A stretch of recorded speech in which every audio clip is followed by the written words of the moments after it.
Allah.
2023 ilin ana arasıdır dostlar.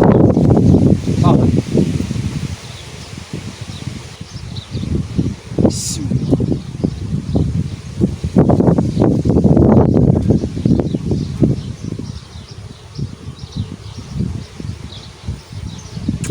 Bastır, sen daha biraz istirahat eləməlisən. Gözəller gözəl. Sen öz işini yerine getirdin. Gözəlçə.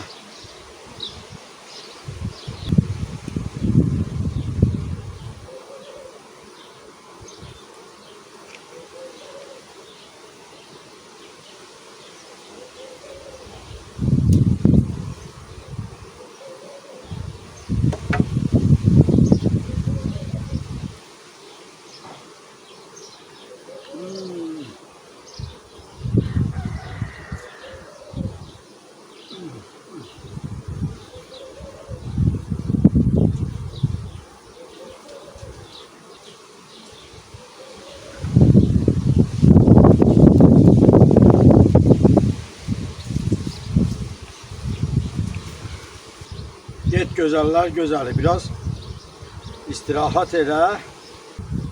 Sen öz işini uğurla yerine getirdin.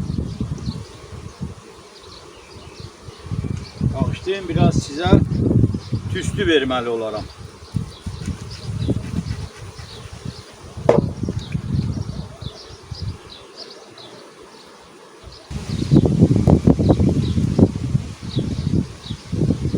Mən hər il paylaşıram.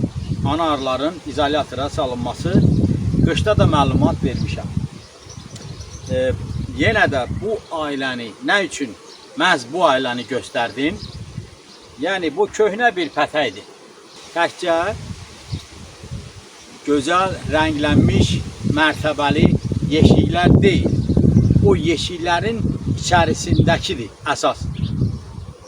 Bu ailəni ona görə sizə bugün bu istidə çəkib paylaşdım ki, ötən il may ayının 28-də bu ailənin ana arısını, həmin ana arı, yəni 2023-cü ilin ana arısıdır.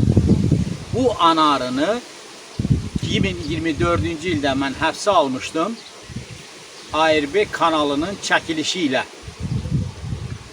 Bu ailə iyun ayının əvvəlində ana arını azad edəndən sonra həmin ana arı bütün çərçivələrə, bal süzümündən sonra təbii ki yumurta qoymağa başladı və ailə qışa 8-9 çərçivə arı ilə girdi. və qışdan 6 çərçivə ilə çıxdı bu ailə. Yenə də eyni qaydada ana arı 2023-cü ilin ana arısı 20 çərçivəlik dadan dadan ramkalarla mükəmməl bir ailədir. Bugün də mən bunun ana arısını saldım izolyatora, yəni damlayıram. Yəni 25 gün, bir ay ərzində inşallah bal axınıdır, nektar gəlir. Gördüyünüz kimi ən azı yenə də burada bir 12 çərçivə hələ sürfəli çərçivələr vardır. Yəni bu sürfələrdən arılar çıxandan sonra yenidən bura arılar bal toplayacaq və bal kəsimindən sonra ana arını azad edəcək. Ailəmiz də olacaq sağlam. Varroadan da rahat bir yolla, belə bir üfürmə ilə varroanı təmizləmiş olarıq və ailə yenidən start götürəcək, yenə də qışa girəcək. Baxın, 2023-cü ilin anasıdır. Mən bunu bu ildə dəyişməyəcəyim dostlar. Buraxıram bu ana arını, bu arı ailəsinin öz öhdəsinə. Əgər lazım gələrsə, burada ana arı qəfəsdə ola-ola arılar onu sakit dəyişmə üsulu kimi dəyişə də bilirlər. Yəni mənim təcrübəmdə bir neçə dəfə rast gəlinib.